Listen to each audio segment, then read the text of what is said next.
This is Seattle Real Estate Radio with your hosts, Christian Nossum. Well, when you're selling, you got to know who your buyer is and you got to know how to market to them.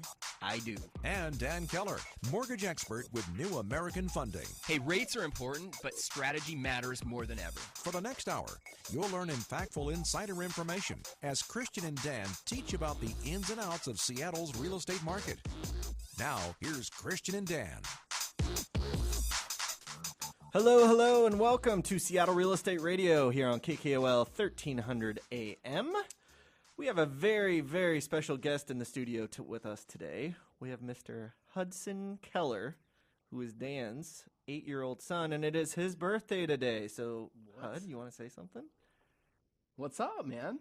Say something there. What? Nothing's up. It's nothing. It's just your birthday. No big deal. It's like a normal day. Hey, would you do me a favor and tell everybody your MLO number? What's your number? I don't know. What's your number? What's your baseball number? I forgot. 6. Jeez. So I am the co-host of Seattle Real Estate Radio, licensed mortgage loan officer at New American Funding to stay in compliance. My MLO number is 115349. That would be a pretty large number to put on the back of my uniform. Yeah, if you had a jersey and you had your MLO number on it, that'd be pretty fun. Here's the deal. I used to wear 12. 12 wasn't available, so you got 6 this year. Just half, which makes sense. Half 'cause pints. Yeah, exactly. Sound good?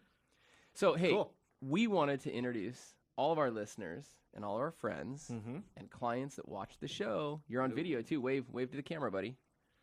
We just want you. Hey, wait! This is his second time on air. Yeah, he was on at the boat show when we were live there. So tell everybody what you like to do. What do you like to do in the spare time?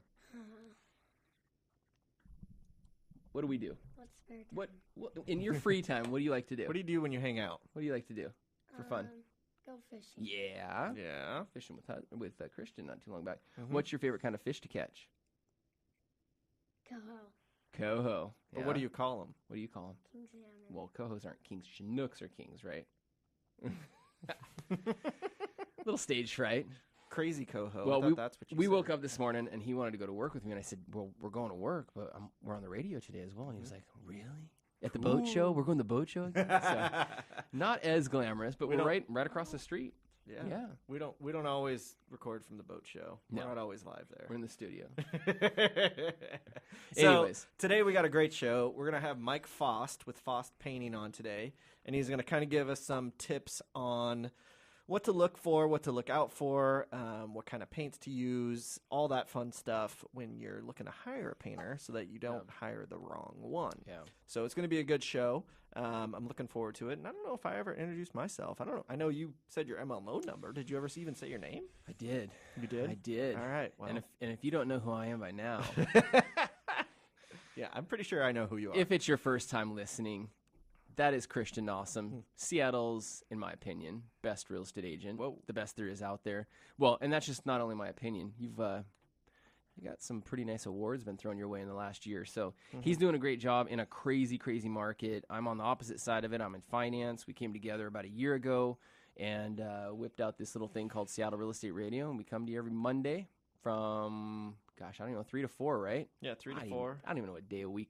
Yeah, we never know what day of the week it is. 3 to We 4 work every day. single Monday, and then we just got a promotion not too long ago to get our shows Rebroadcast Saturday from 5 to 6 p.m. So, which I have received some text messages on Saturdays in the past from clients or people saying, hey, I'm listening to you on the radio. So cool. And then I had a pre-approval the other day. I think it was one of your clients said, oh, yeah, we just listened to you guys last Monday on air. So, or listened to a previous show or something. So, no, it's good. We're getting a lot of good feedback, and and we have a lot to talk about, especially in today's market. Yeah, it's kind of starting to change. The tides are a-changing, and I was preaching for a while there. If you're a seller or you're a potential seller, that was the time to sell, and we're not quite in that glorious of a spot anymore. Now it's getting a little tougher out there. And we're going to talk more about it. I've got a lot to talk about in the mortgage minute. It's going to go a little bit longer than a minute because, and it's not necessarily going to be all about mortgages, but it's going to be about the process right now. Anybody and everybody is refinancing right now because rates are low, volume's up across the board, which is causing chaos with third-party companies and entities that you and I both that are a part of the transaction. So we'll talk about that later. And then at the end of this episode, obviously, we get to hear your real estate minute, which I'm kind of excited to learn more about. But we'll do that in a couple yeah, minutes. but you want to do it right now? You want to? Let's do do it it right now. Let's do Yeah, it right since we're now. talking about it. Welcome to this week's Seattle Real Estate Minute with Christian Nossum. All right, so the market right now is starting to change. Yeah. There's a little bit of a shift going on. It's still extremely hot, Yeah. but instead of having 3 to 5 to 10 offers on pretty much any property that's for sale, that's not the case anymore. Now you might get 1 or 2, maybe. Yeah. And they're not always for way over asking price like they were for a while there. So for a while, properties were selling for $100,000 to $150,000 more or $50,000 more or whatever. Sometimes they were going way over with no contingencies, and it was just really tough for buyers. So things are starting to loosen up. If you're thinking about buying, this might be, because I don't know, obviously I don't have a crystal ball. Yeah. I don't know if this is going to be the start of a long-term slowdown or if this is just a weird little bubble because, or a little moment in time because of the fact that we are, in that slowdown part of the summer, right before school starts. People are taking their vacations, doing the family stuff, going outside. The weather's finally nice. People are hanging out outside on the weekends and are looking at open houses. So I'm not sure if it's going to be the next, 6 months, this is how it's going to be, or if this is just like a few 2-3 month process or time frame where it's just going to be a little slow. So as a buyer, it's great news. As a seller, it's not great news, but it's not horrible news. You can still sell your property. If you price it right and it's in a good enough spot, you can still sell your property. Yeah. I had a client ask the other day, and kind of my response, I'll have you grade me on my response, but they mentioned the same thing, that they heard that the market was cooling off. And, kind of my analogy was, it's fine that it was hot. It's like, it's just because your steak was sizzling hot when it arrived and now it's less hot doesn't mean it's a bad thing. It's actually a good thing. Yep. But the fact that it's cooling off is their interpretation was that, okay, we're going to see a massive collapse. And I said, no, we're seeing it was unprecedentedly, if that's a word, high. We'll go with that word. Okay. It's totally cool. It was something that I've never seen before. I've never, ever in my short career, since 2008, I've seen inflation. I've seen property values get pushed, but I was blown out of the water on a couple of deals that I did for you that were 100,000 plus higher than asking price, 14 plus offers. Yeah. 35 offers on that one. On the one, yeah. And so, I mean, to me, that is ridiculous. It is. It's not a healthy market. That's not the way it's supposed to be. Yeah. But again, like you said, that does not mean that the market is going to go off a cliff and prices are going to drop and no one's going to be able to sell and none of that's going to happen right now. Let's say in a normal market, just not 2015, in a normal market, if you were to list a house, not multiple offers, none of that stuff, if you were to list a house, what is a good, healthy, reasonable list the house to offer? They call it DOMs, days on market, right? Yeah, it used to be about a month, give or take a week or two on either side. It just kind of depends. Yeah, and it just kind of depends on if it's priced correctly and the house is showing well. And, the marketing makes a big difference, too. So all things, if you ace everything, ace the marketing, ace the price point, ace everything. 2 to 3 weeks. 2 to 3 weeks is ideal. Yep. And that's what you would prep a seller. Yep. Okay. Yep. Usually, as a seller, you have the first 10 to 14 days to stick your heels in and say, this is the price I want. This is what I'm going to get. Yeah. After that, every day that passes, it's a little harder for you to dig in your heels. You got to start opening yourself up to negotiation at that point. So 10 to 14 days, you're stuck. You're sticking your heels in the ground. You're not moving. After that, you gotta be open and willing to negotiate at least a little bit. And right now in today's market, you're still less than that. And right, yeah, correct? Oh yeah. So no, you're not even a week. We're still above 5 to average. 7 days on market is if it's priced right and it's going quickly. Yeah. That's the way it was going. Yeah. Now that's starting to slow. And that's what I told the clients that were asking. I said, this is actually healthy. It is. Yeah. I think we still have room for improvement to be healthiest, which is kind of what you're talking about, a typical norm. A typical normal market is much better long-term for everyone. Yeah. Home buyers can actually afford it. You can actually buy a good, solid house for a good price. You don't have to risk all these different things by waiving every single inspection or That's contingency unhealthy. that you have. That's not normal. Yeah. it's not great if you're a seller, because before you were the king. You could do whatever you said they had to do. Yeah. And that's not going to be the case. And it's usually much more even. Yeah. So sellers are going to have to get over the fact that they don't get to be the king anymore. They're going to have to be on par with the buyer, and there's always going to be some give and take. So that's what's going to have to change. Yeah, it's crazy how the market, how it's just so up and down. And I'm kind of in a position where I'm seeing a little bit of South Snohomish County and King County. So I see two entirely different worlds. Yeah. You know, you cross over into King County and it's night and day. Yeah. So, I've been kind of straddling the line with dealing with two different sets of clients. But let me ask you this: so, what may be causing the slowdown? Is it the fact that sellers have potentially said, "Forget it, I'm going to wait"? Because a couple of clients were like, we didn't list our house because there was no place for us to purchase, and we knew we'd have an offer right away, and there was no. Unlike you formulate a strategy with your clients, an exit strategy or transition strategy. They were scared out of the market. Do you think you're going to get some sellers now that it's leveled off to say, okay, hey, more inventory. Now is maybe a better chance for me to list my home and find another? Yeah, I do think that's going to potentially be something that's going to be popping up a little bit more, where sellers are going to be more willing to put their house on the market or more willing to take a contingent offer. Where they weren't before. Yeah. So I think that's going to help a lot. Good news for buyers then. Yeah. Okay. It is good news for buyers. Good. That was a very long minute. It was a good one, but it needs to be these are questions that I'm getting hit with every single day, and I'm obviously not a real estate agent. And that's what we're getting all the time, too, on our end. So, so a couple things. So Vancouver, or as a whole, British Columbia, they did something quite drastic, honestly. Yeah. So I'm sure you heard of all the real estate prices just going insane up there, where it was absolutely crazy. Properties were selling for $1 million, and then a month later it'd sell for $1.5 million. Yeah. It's like, what, how, why, huh? Yeah. Our friends up at Samiamu were telling us about that. Yeah. And so what they've done is they've joined governments like the UK and Australia, and they're trying to make an effort to regulate a housing market that local residents can no longer afford. So they're trying to make it so it's more affordable for people that actually live there. And so they're imposing a 15% tax on foreign home buyers.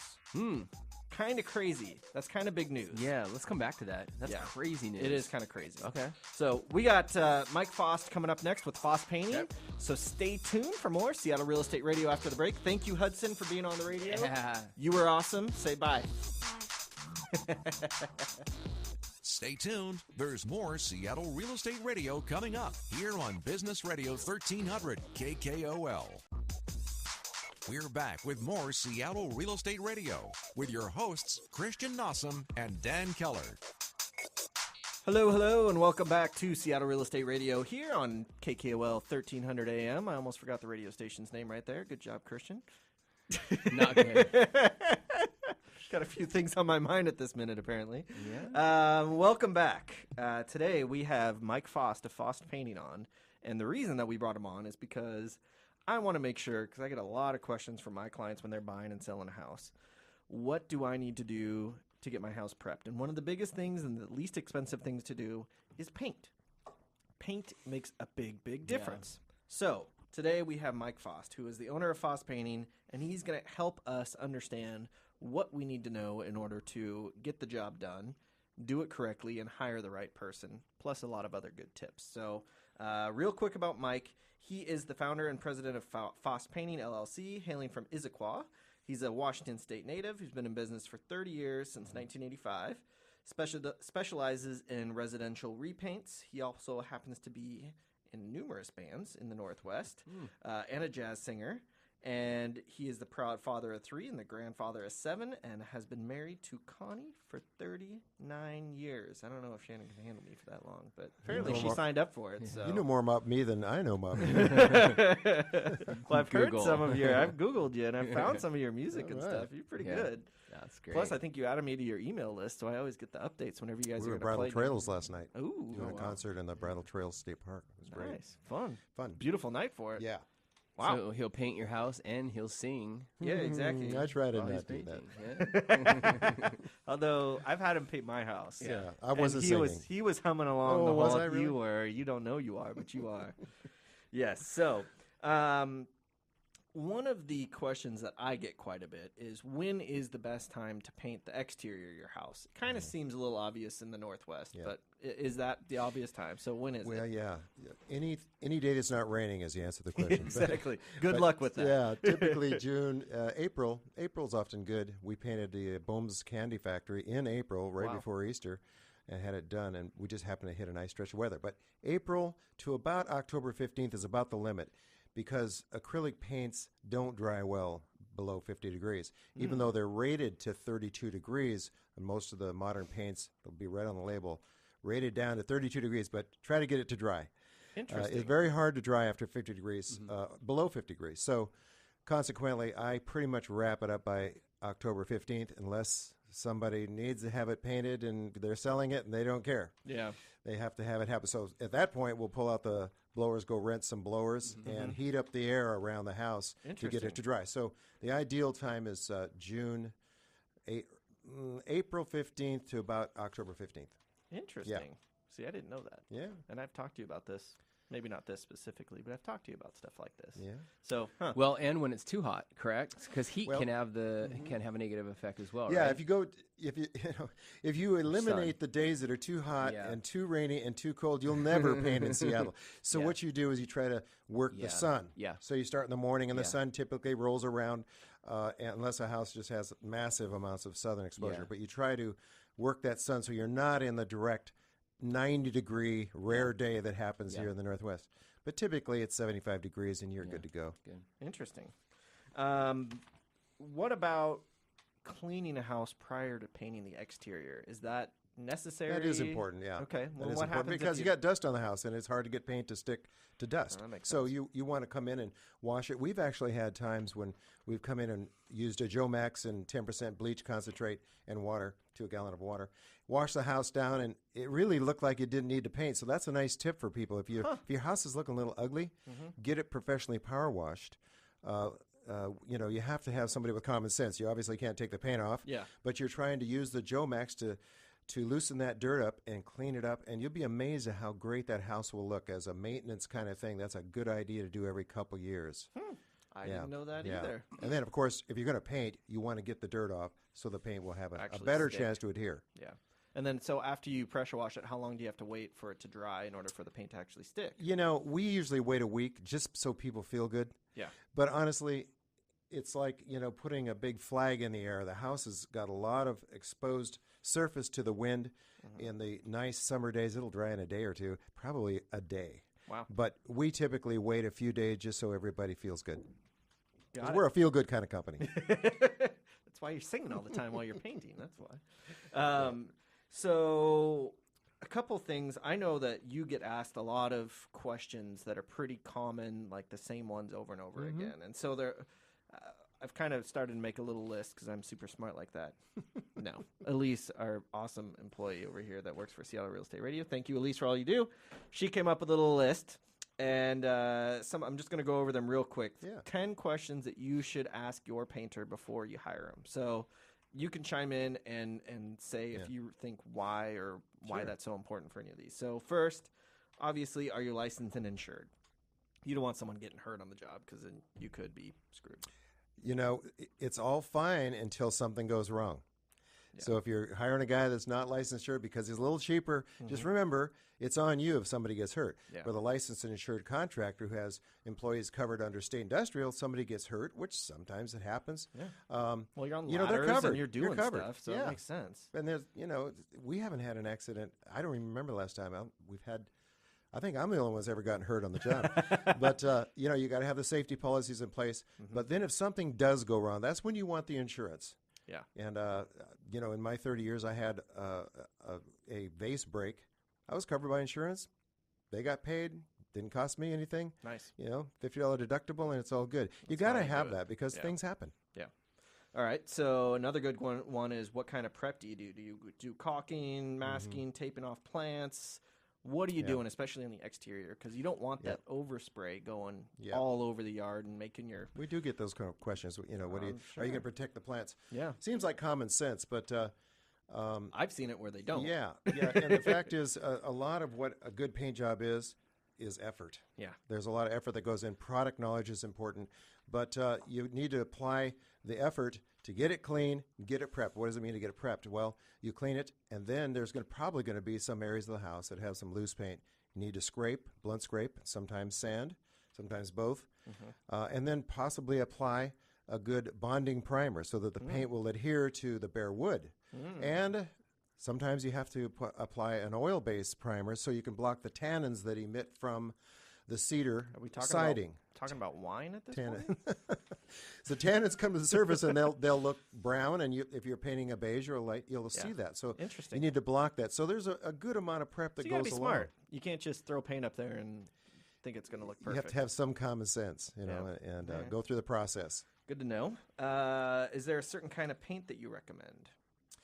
I think I've always said that all the I like to use the paint suppliers like Sherwin-Williams, Benjamin Moore, that cater to contractors like myself, because you get to know the staff, and pretty soon you're interacting with them. And the box stores are great for buying bulk quantities, but they don't have the personal interaction that I like at the contractor supply stores like Sherwin. Speaking of which, my boys down at Sherwin-Williams, I want to give a shout out to Adam and Nice. Nick and Duncan out there in Sherwin-Williams. They take care of me, and they sent us some hats. Which store? Well, Duncan's out there. Duncan is out in Issaquah. Nick is in Redmond, and I use those two stores a lot. Nice. They sent a hat for you guys. Wow. Yes, Fancy there you go. Sherwin-Williams and hat. of course, they want me to wear the hat. They have their symbol on there, cover the earth. They say they can cover the other planets later, but today's it's the earth. So I got the hat on there, Adam. There you go. All right. Let's see. Dan, do you think it totally fits over our headphones? How do I look? That's look really sharp. awesome. I'm used to wearing baseball hats with a big flat bill, so. I want to give a shout out to Mallory Paint too. Jim out there, he's a entrepreneur and business owner, and he's not big major corporation, but he's went out there and bought several stores that supply Benjamin Moore. Mallory Paints, good guy. I've been there you there go, Jim. before. Shout out for you. Good job. All right. So how long does a normal paint job last for exterior wise? It used to be when they had lead in the paint, 30 years. I mean, it just didn't go away. Because And lead was in every paint before 1978. Just throwing that out there. Exactly, yeah. So, in fact, if you're painting a house in Seattle, you want to make sure you do the lead test on it, which is easy to do. You crack the container open and rub it on the paint. If it turns pink, there's lead. So, but Side note, if you know that your house has lead paint, Yeah. like you've done the test, now you have to disclose that to any future buyer, and they will then have to disclose that forever. And you also need a contractor that has been through the lead course, the lead painting course.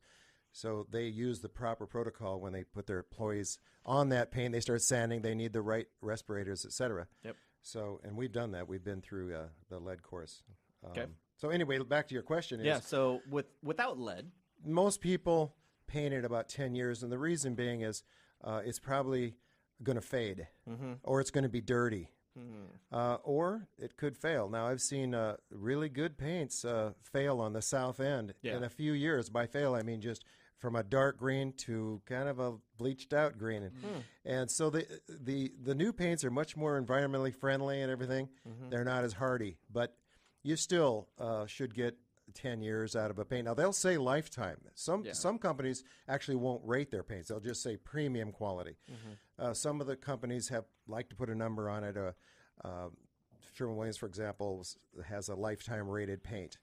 But that's Whose under lifetime are they ideal conditions, right? are you talking about my pet's lifetime or my lifetime or the house's So lifetime? long answer to short question. Okay. You should get 10 years out of your paint job. We guarantee our work to a 3-year, no questions asked guarantee. And most of the time when a problem occurs, it's within the first year. Got it. So Okay. And then do you help assist in color selection at all, or do you kind of leave that up to the paint I have store, fun with or- that. I have a couple of color consultants I use that are really good. They do it every day. The first thing you're going to do, a little tip for you, if you want to start looking at colors, look for what's not going away. So you go into a house and say, okay, I got a mantel there, or I got a brick fireplace. It's white. It's not going away. I got to kind of work with that. Or it's gray. Same thing on the outside. Brickwork, anything rockwork that's not going away, you have to work with that. Yeah. Most common color, I saw your question there, is beige. and various shades of beige. You know, now we have the lattes and Yeah. the mochas, and they're very, very popular. I heard that like grays were coming in more now. Grays and are kinda popular too. Taking off the Yeah. beige was kind of starting to fade away, and grays were more coming in, or I don't know. I'd say it's still beige is the most popular, but gray is awfully popular as well. And blues, there's a lot of blue houses out there. A couple more questions. I'm just going to roll through these before we Okay. take a break real quick. Credit cards. I assume you can take credit cards. Yeah. Okay. I guess a good one to check. Are your workers actually American citizens? Yes, my workers are. Yes, I'm proud to okay. say, and that's not the common. That's not Yep. that common anymore. But yes, they are, and I think that's really important. Again, they have to be covered under state industrial, and it's on you to check those things out. Got it. And then you got your 3-year guarantee, and then do you do interiors, cabinets, millwork, all that fun stuff Yes, too? yes. Cool. All right, well, we got to take a quick break. We're going to be back with more questions for Mike Faast of Faast Painting right after the break, so stay tuned for more Seattle Real Estate Radio. Stay tuned. There's more Seattle Real Estate Radio coming up here on Business Radio 1300 KKOL. We're back with more Seattle Real Estate Radio with your hosts, Christian Nossum and Dan Keller. Hello, hello, and welcome back to Seattle Real Estate Radio here on KKOL 1300 AM. We are back with the one and only Mike Faast of Faast Painting, The singing contractor. the singing painter. I'm going to use that. There you You have go. to pay your royalties. Yes, I made that up. I trademarked it. You now have to pay me royalties every time you use that at any of your shows. So Mike is here today to go over and educate everyone on what to look out for and what to do when you're looking to hire a painter. And also, you know, the pitfalls and the pros and cons of hiring someone specifically and how to make Well, it. I mean, you and I both, you're a real estate investor. I don't want to say I'm an investor, I own a couple homes. But I can't tell you how much or what it does to a house when you're looking to either resell it or bring in new renters and you throw on a new coat of paint, especially the exterior. But so no, this is great. This is something that every single one of our listeners, every single one of our clients will get value from. So And I'm Mike, excited. I've hired Mike for my own personal house. Yeah. He has done numerous clients' jobs, past clients of mine, helped them out numerous times. Yeah. He does a really good job. Yeah. He's not the absolute cheapest, but you don't usually want the absolute cheapest. Yeah.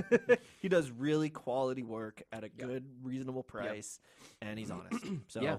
And we'll get to this in a minute because I'm feeling good about myself. Well, right yeah, now. I know. Damn. Geez. One of my questions, though, and we'll talk about this in a minute because I don't want to jump into this quite yet, but define absolute cheapest because the absolute cheapest may end up costing you more in the long run. We talk about this all the time in my industry with mortgage rates. Yes, you could go find a lower rate. We're very, very, very competitive. You could find a lower rate, but at what cost? At what expense? So, Exactly.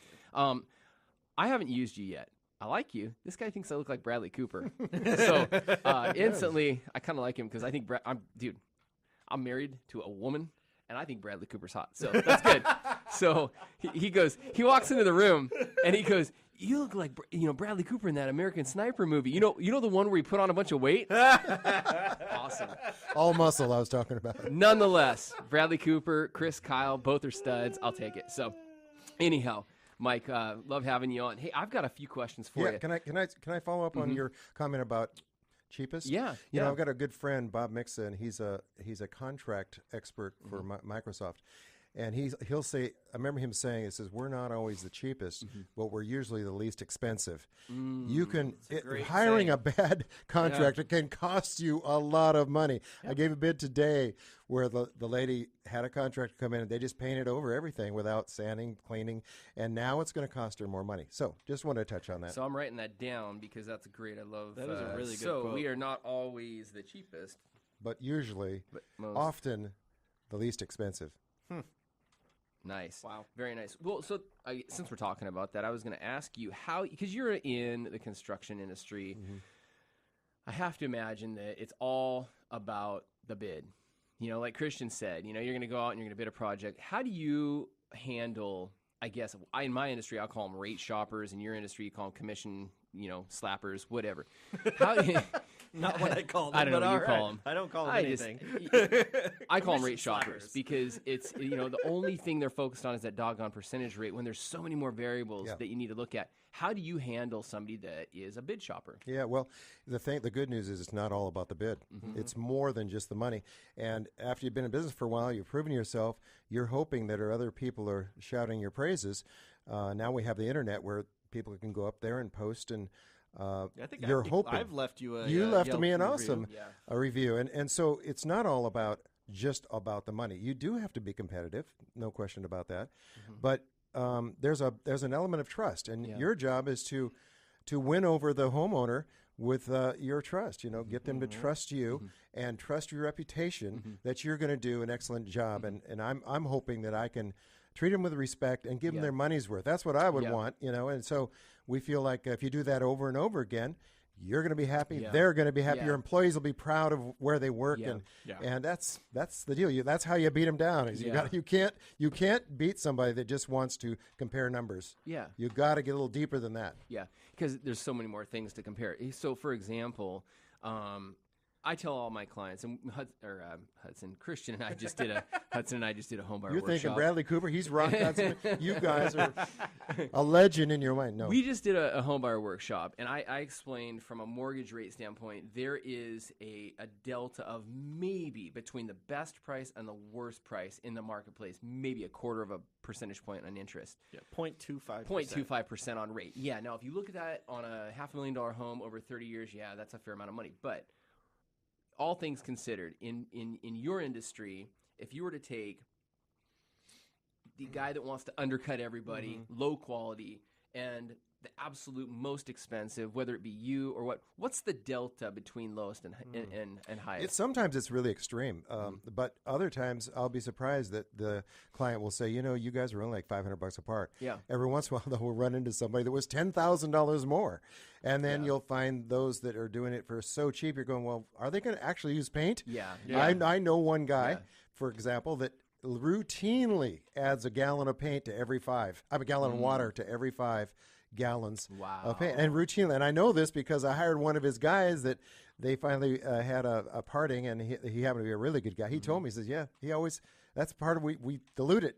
Wow. And I didn't know that. So you're competing against some things like that you can't control. Got it. All you can do is just go out and do your best, and hopefully you'll have a bunch of happy customers, and they'll tell the other people. Even with the fact that we have all this internet exposure now, it's still a lot of word of mouth business. It really is. Yeah. Good. No, I know this is a big topic, bids and all that stuff. So I wanted to hammer that out. So interior, give us a rundown on paint. So I know that bathrooms, you typically would use maybe a different type of paint. Talk to us about different types of paints. Mostly it's the sheens. Okay. I might use the same exact paint on the walls in the living room as the bathroom. The So difference the same will color, same brand, product. Just Let's just say Super Paint from Sherwin-Williams. Yeah. I'll use it on your walls. I'll use it in the bathroom. The difference will be on the walls. I'll use a low sheen, so it's not going to be shiny. Like in the bathroom, we will use a satin or an eggshell to resist the moisture, resist the hands, the little kids' hands, and all that kind of thing. So in the high usage areas, you want to have a sheen of some sort. That's the big difference. Because it's easier to wipe off and penetrate the water. And it resists the doesn't water. penetrate as much. Exactly. So versus like a flat? A flat Is or that we call it a low sheen or a flat. Low sheen. Okay. Yeah, pretty much today, most everybody's using a little bit of sheen on their paint. It looks a little richer. In the old, 10 years ago, everybody was flat in the living spaces like living room, dining room. It's a little richer and elegant look to it. But low sheen is really kind of taken over. Good. Yeah, I would say, too, just for aesthetic and with kids aspect of things, having a little sheen at least makes it so much easier to clean it off. Because when it's flat, it's almost impossible. Yeah, but you know what? There is a trick. Okay. When I had little kids, like you have now, Cut we off would their keep hands. a 5-gallon pail of low sheen, flat rather, in the garage, and instead of washing it all down, which most people don't do, Yeah. they say they're going to wash it, but they don't. Yeah. Anyway, you go get the 5 gallons of paint out of the garage. It's already got the roller in it. You put a little tarp down. You can paint it so much faster than you can clean it. As long as it's flat, it'll blend in. When you Interesting. start adding the sheens, there's a harder thing to called match it up. sheen buildup, and it doesn't match up so well. No, that's really So great that's to know. an interesting little That's side a note. little tip. Yeah. So I'm curious, is there a formula for how much paint you need per square footage, or does that differ? Obviously, exterior if you have a cedar and certain different different It types does of vary a sidings. lot outside, depending on the surface. If you got the hardy plank, as hard as a rock, you spray it. You don't brush that back, and it takes very little paint. Okay. Cedar siding, on the other hand, is very porous. Yeah. And it'll take a lot of paint. So a rule of thumb, if you're painting an interior, typical 2,500 square foot house, you can usually do a bedroom walls only with a gallon. Okay. About a half a gallon for a ceiling. So you're doing 2 bedrooms, you just get a gallon of paint for the ceiling and 2 gallons for the walls. Okay. And so a rule of thumb is a gallon for walls for the average bedroom. Mm-hmm. On the outside, an average 2,500 square foot house is going to take around 30 gallons of paint. Wow. 100 square feet to 200 square foot coverage is what you'll usually find on the side of a paint can. Depending on the surface and the paint. If the paint is high quality and dense, then it's going to go a lot farther. You know, So interesting. That's why you had to hire a pro so they can tell you this stuff. Yeah. 'Cause again, it might actually save you some money by buying the By high buying the quality. higher, yes. Yeah, buy the high quality. But you got to take quite a leap to do that. Yeah. Example: $30 a gallon paint that I buy wholesale is going to take 2 coats inside, 2 cuts, 2 rolls on an average bedroom. If you want a spring for the $60 a gallon paint, or retail would be about $80 a gallon, you can sometimes cover that in 1 coat. But which would save on the time and Yeah. effort that you take. yeah, But it depends. usually on, people don't want to spend that kind of money, Yeah. so you end up paying it twice. Okay. Got to ask you a trend Yeah. question. Are you seeing any trends in colors right now? On Yeah, the, the on the mochas on the on the interior. Yeah, interiors. Yeah, interior. The beiges are still the most popular by far. Okay. And I'd say inside and out, the lattes, the mochas are very, very, and the grays. You're right. The grays are pretty popular as well. Yeah. Yeah, and builders are they set the tone for the outside, right? On new construction, is that are you seeing? I don't do a lot of new construction, but a typical development will have kind of a theme going. Yeah. The muted tones are very popular in the Northwest, and the earth tones. One last quick question, and then I know we want to talk a little about your company. Rollers versus brushing. Tell us why, when, where you would use Really doesn't one or the other. matter. If it's a big high wall, then you're going to get a roller and a pole out. You want to get it out of the paint can. Okay. Oftentimes you'll have people ask, "Do you guys brush?" And that sounds so good, but we are in the 21st century and we have paint sprayers, and there's a reason for them. You have to get it out of the bucket. So ideally, what we do is we have one guy spraying it on, and I got another guy rolling it back or brushing it in. So you're getting the best of all worlds. You get it out of the container onto the wall, then you create a maximum adhesion by brushing or rolling it. Interesting. And then you top coat that. After you're done with that, then you might go over and you top coat that second coat, and don't rush it back. Last question. How far north do you go? How far east do you go? And how far south do you go? My main farm is Redmond and Woodinville, but we come into Seattle all the time. There's a lot of great clients in Seattle. We also I have a vacation home up in Bow, Washington, so I do some Bellingham work too. So you would do Snohomish County? Oh, yeah, definitely. Sweet. Yeah. Okay. Good. You're in, Dan. I'm in. You can do our house. You can do All the right. farmhouse. So Mike Faast has been in the home service business since 1985 when he left the trucking industry to pursue the American dream and start his own business. For the last 30-plus years, Mike and his team have tried to hold fast and true to the golden rule, do unto others. In short, give people their money's worth and treat them with their property with the care and respect that they would want yourself. So armed with great employees and years of experience and product knowledge, Mike and his team guarantee an excellent paint job every time and hold true to their motto, the home care company that does. Care that is. If you want to reach out to Mike, what's your phone number, Mike? 206-818-8272. Do you have a website? Yeah, FaastPainting.com. FAAST.com. No, Faast Painting. There you Sorry. go, Faast Painting. We got to take a quick break. We'll be right back with Seattle Real Estate Radio. Stay tuned. There's more Seattle Real Estate Radio coming up here on Business Radio 1300 KKOL. We're back with more Seattle Real Estate Radio with your hosts, Christian Nossum and Dan Keller. Hello, and welcome to Seattle Real Estate Radio here on KKOL 1300 AM. We are back with our special guest, Mr. Birthday Boy, Home Run Hudson. Hudson Keller is here. Why don't you say hi? Hi. Hi. Welcome. So it's good to be back. good to be back. He's getting more comfortable over He there. is. Yeah, He is. yeah. All right. So today's episode, we talked all about painting. We had a great guest, Mike Faast, Faast Painting. Yeah. FaastPainting.com. I almost messed that up. Yeah. FAAST painting.com. So, I mean, you and I both own a few homes. Yeah. What's the last color you painted your Yeah, home? so we built the farmhouse in 2013, and we went with a kind of a unique gray, a really, charcoal gray-ish. And yeah, and we did. We painted. The reason why I asked him is we painted in. Oh, it was September, and it was that summer that was very, very hot. Yeah. And the north facing side of our house actually, it looked terrible when it got done. It looked actually like it had I don't know, like a mist on it. It just didn't. The sun dried it out and Way too quick. yeah, it just looked dyed. It looked a lot lighter, but it looked almost like there was like a grayish white sheen on it. Yeah, Weird. then we had to have them come back and redo that. The other thing is we have all cedar siding. Oh, yeah. So when we had it the house soaks it built, up. we went with that cedar siding look to the farmhouse look, and holy cow! I mean, Yeah, it just soaks up numerous coats. They did primer, and I think I don't know if they did an oil-based primer or what, but they had to prime it and paint 2 or 3 coats on it. So, Wow. yeah, it was a little bit. It was a little bit bigger project than we imagined, but yeah. But that was Didn't the last know. time we painted, and then obviously on the inside, I think we did a lighter, very light white tone gray. You've seen our house with white trim. Yep.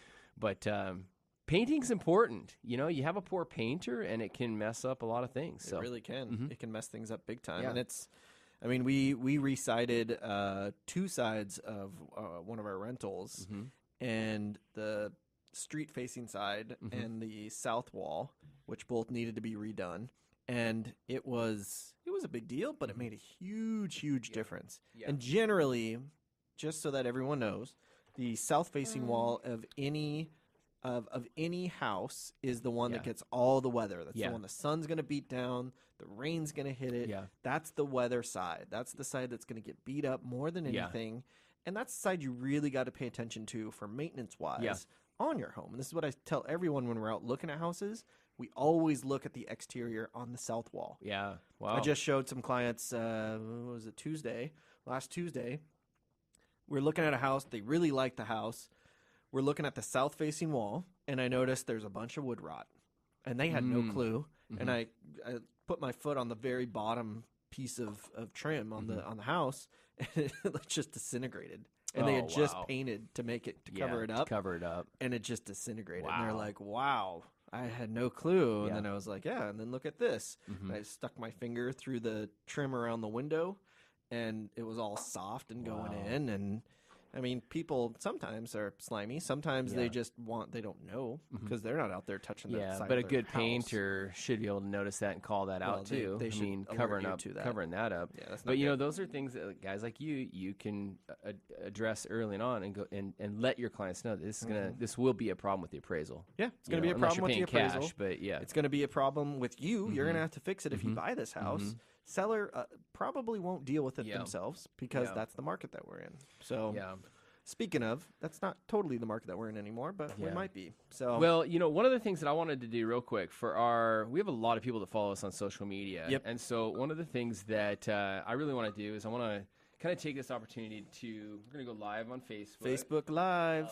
Yes. But one of the things that I'd love for you to do real quick is just recap your real estate minute, because I think this is really important for all of our listeners. I mean, this is real live information. This is what's happening in the market at this moment. Yeah, right now. in Seattle. There's a lot of negative news. Oh, the market's slowing down. Oh, the bubble's going to pop. There's yes and no.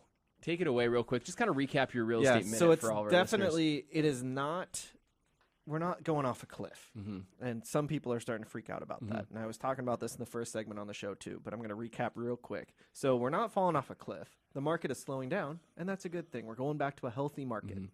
So where we used to have 5 offers, 10 offers on almost every house that was for sale because we had such low inventory, now we have slightly more inventory, and you're getting maybe 1 to 2 offers versus 5 to 10. Prices are not going $50,000 to $100,000 to $200,000 over asking price anymore.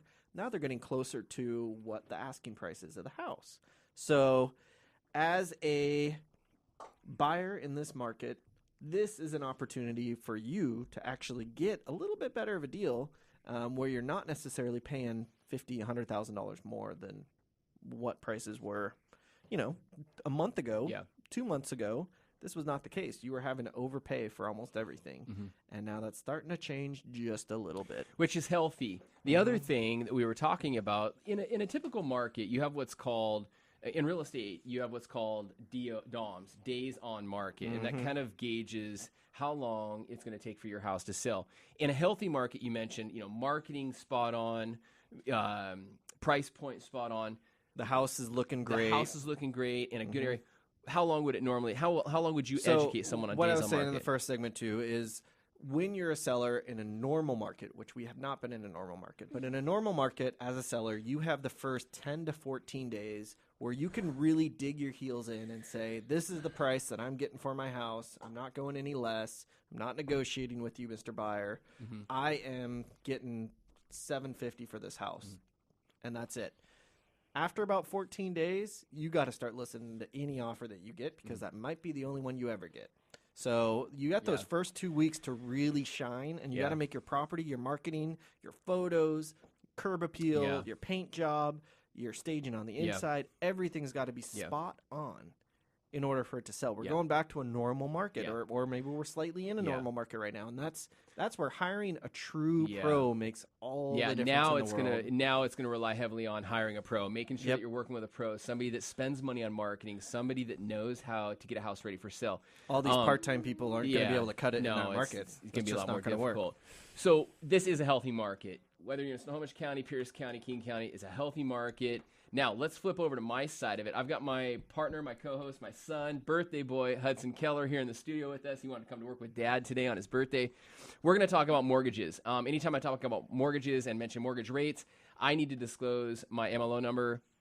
My name is Dan Keller. I'm a mortgage advisor with New American Funding. My MLO number is 115349. But this is important. Coupled with what Christian's saying in regards to the housing market getting more healthy, we're back down to historic low interest rates. Rates are down in the low to mid threes, and it's really important to understand the why behind that and what to expect next. So basically what's causing that is the negative news. Obviously what kicked it off was the negative news out of Britain, the European Union, and Brexit. What has happened since then is there's been a realization that our economy in the United States is not where it needs to be. GDP is down. We've got the Fed chairwoman that's come out and basically said we're not in a position right now to raise the Fed funds rate again. And then recently we've got retail sales that are down. The PPI report that came out the other day basically gave no indication of inflation. What all these mean, these indicators lead to lower cost of money, okay? In the meantime, that means mortgage interest rates are going to stay low. Great news for home buyers, great news for the housing market. However, here's what's poor about all of this. You've got all the big banks locally. You've all these people that own homes that have 4% higher rates. Everybody's trying to refinance right now. It's killing the housing market in regards to turn times. So typically, I could close a transaction in 15 to 20 days with a couple of rushes, no problem. I did a lot for you. We were doing that all year long. You know what? Up till about a month ago. Yeah, up until about a month ago. I've told Christian and some of my top agents, my 15-day closes, 30 days is now the new 15. And which is even pushing crazy. It, which is crazy. So I'm quoting my agents and my clients right now, plan on from mutual acceptance to closing being 30 to 40 days. And that's us. And you know how organized and efficient we are. Yeah, you're kicking butt on that. You're working hard. Yeah. It's not like you're being lazy. No. We're waiting on appraisals to come back. Appraisers are taking anywhere between 3 to 4 weeks to get reports back now. And this is in Seattle where you're not having to drive, where there's a surplus of appraisers. So it's important for you to understand that.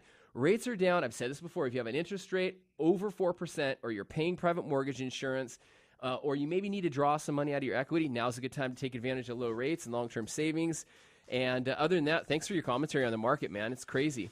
It is. It has been crazy, but things are slowing down, and that's a more normal market. As a buyer, this is the time that you should be really considering it, because as we get into, I don't know, Halloween until New Year's, it's going to be a dead market, and as a buyer, you can actually get a good deal. So that's it. That's actually the end of our show as well. Good. So thank you, everyone, for paying attention. Hudson, Why don't you say goodbye? Goodbye. Good job, buddy. That's SeattleRealEstateRadio.com. Okay. And be sure to tune in again next Monday at 3 for more Seattle Real Estate Radio with your hosts, Christian Nossum and Dan Keller, right here on Business Radio 1300 KKOL.